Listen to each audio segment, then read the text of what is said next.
بسم اللہ الرحمن الرحیم۔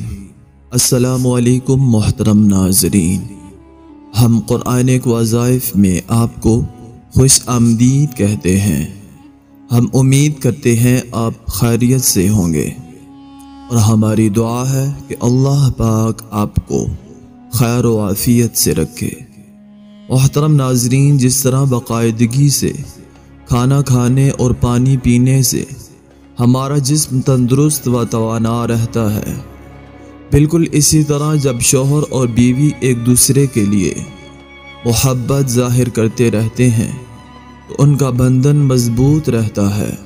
شادی کے کئی سال بعد بھی میاں بیوی کے لیے ضروری ہوتا ہے کہ وہ ایک دوسرے کو یقین دلاتے رہیں کہ وہ اپنے ساتھی سے کتنا پیار کرتے ہیں اور اس کی کتنی پرواہ کرتے ہیں۔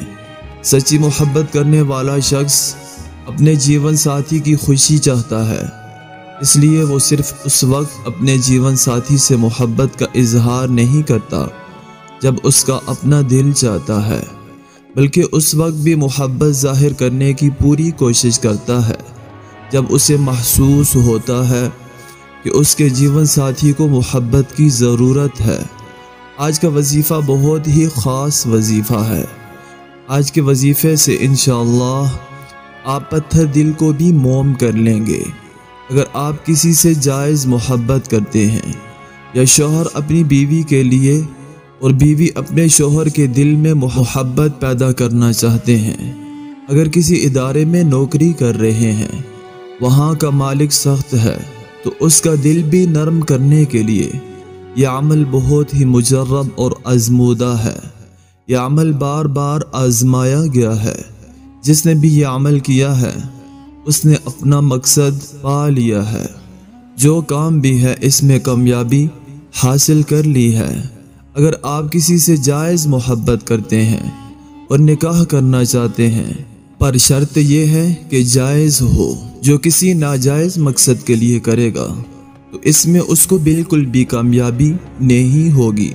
اگر بہو اپنے سسرال میں بہت تنگی سے رہ رہی ہے، وہ بھی یہ عمل کرے، انشاءاللہ بہت مجرب عمل ہے۔ اپنی زبان کو تالو کے ساتھ لگا کر اپنا منہ بند کر کے 3 دفعہ سورہ قریش پڑھنی ہے۔